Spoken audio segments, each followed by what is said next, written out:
everyone. Sharon Huang here. Today, I wanted to talk about our obsession with weight, specifically in America. We focus on weight all the time, and it's in our mainstream media, and it's in our social media feeds, and it's talked about a lot. Constantly, women's bodies are being picked apart. And I feel like this is just a huge disservice to women of all ages, young, midlife, etc., because uh, it really impairs us from really truly feeling comfortable in our own skin. So eating is a very emotional topic for all ages. I am currently 51, and when I hang out with my girlfriends, we still will complain about our weight, gaining weight, not looking skinny enough, our clothes not fitting well. And I think it has gotten better. I myself personally feel more comfortable in my own skin, but weight certainly is always in the back of all of our minds, kind of just in the background. And I think it's really hard for women to take all the blame in all of this because we live in a culture that is based on fast food and processed foods. The way we eat has completely changed. And I hate to say it, but we are a product of our culture. If you grew up in another country with maybe fresher foods, access to fresher foods, where there's not fast food on every single corner, you honestly may have different eating habits just because of how you were raised and where you were born. But in America, we live in a very, I would say, hustle kind of culture where we're very busy, we're constantly running around, and so we are constantly buying fast food or food eating is not just something we take time out of our day and value. So cooking, grocery shopping, eating, all of that takes time. And a lot of times we're just trying to get through the day. So processed food, boxed foods, fast foods are the easiest thing for people to turn to, especially if you live a very busy life. But I think, when you're younger, you may be able to eat like that. But when you get into midlife, that is absolutely going to change. Your body's going to change, and you cannot eat the way you did in your 20s and 30s. So first, I just want to say that I don't think women should feel bad about how they eat. And the last thing you want to do is shame yourself and berate yourself for eating a certain way. Because I think just realizing, hey, we are a product of our culture and this is how our culture eats, takes the weight off a little bit. Now you can start making different choices. And it is hard to make different choices, to change a habit that's been ingrained in you for 20, 30, 40 years. But I think awareness and prioritizing will help change those habits. And I think at the core of everything, we need to love our bodies. We need to love that our bodies are able to do so much, that we're able to walk, to see, to hear, to do all of these amazing things just in our daily life that we take for granted. So the human body is just this amazing vehicle that we have. And the ability of your body to heal itself is also really amazing. So I like to remind myself of how strong my body is, how well my body takes care of me, how I'm able to play pickleball, go for walks, work, do just certain things.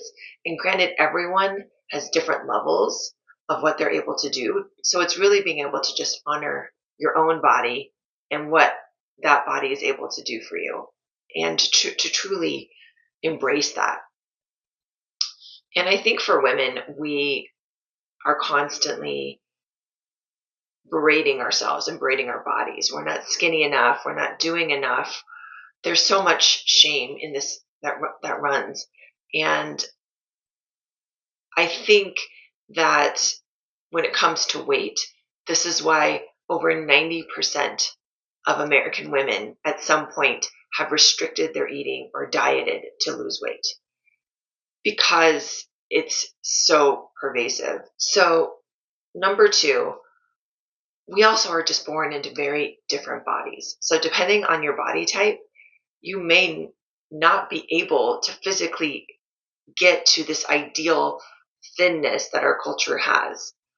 So body types, there's can be defined in so many different ways, but there are the ectomorphs, the mesomorphs, and the endomorphs, and that's just one broad classification. Ectomorphs are generally thin. They have slender waist, hips, and narrow shoulders and small joints, and they generally have a fast metabolism, so they burn calories quickly. Mesomorphs are naturally muscular. They typically have moderate sized frames, wider shoulders, and a narrow waist and strong arms and legs. And endomorphs generally have a medium to large bone structure and more body fat than the other two types. And you can be a combination of the different body types. I definitely think I'm a combination of the mesomorph and the endomorph. I'm naturally a very strong build. I feel like I've been fairly muscular and strong most of my life. In college, I lifted weights and I was always into athletics. And I think I realized in my 20s that for me to get to the ectomorph, this kind of really lithe and thin body type, that I would really have to calorie restrict and exercise and watch what I ate. And I think, I don't know if I was just a little wiser beyond my years, or maybe I just was unwilling to calorie restrict that much. In my brain, I thought, I'm going to be an athlete. I'm going to work out so I can eat a healthy, normal diet or eat what I wanted and not have to worry too much about calorie restricting. Because, eating is a great joy in life. And I think if you don't eat emotionally or don't eat to like stuff down emotions and you truly eat because it is this wonderful, joyful experience, eating is social, eating is fun. There's just so many great things and can be so nourishing for the body. So for me at a young age, I think I decided, hey, I want to enjoy food. I don't want to calorie restrict. I'm never going to be this thin body type, but I want to feel strong. I want to feel healthy. And I wanted to feel comfortable in my skin and be at a weight that I felt comfortable with. So for most of my young adult life, I've weighed around 155 to 160 pounds, and I'm 5'7". And then once I hit kind of perimenopause, I slowly started gaining weight and my weight went up to 170. And I would say it's probably hovering around that with this new journey that I've been on in midlife to start exercising. I would like to encourage everyone who's listening to focus less on the scale, focus less on losing weight, and focus more on body recomposition. How can you how can you change your body type so you get more muscle, you get more strength, and you have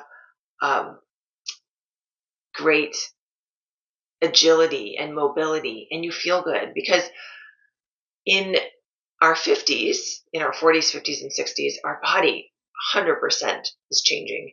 And so I have joint issues that I never had in my early 40s that really changed the way I work out. And that's okay. Like, I want to honor my body at this point.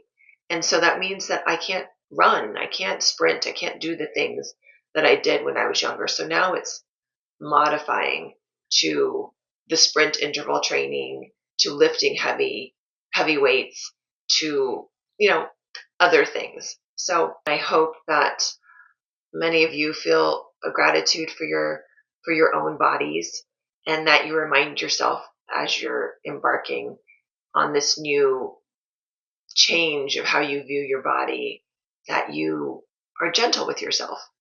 And when you have those voices in the back of your mind that say you're not skinny enough, or you're not strong enough, or you're not whatever, that you just let those ideas, thoughts float by and not let them dictate how your day is going to go.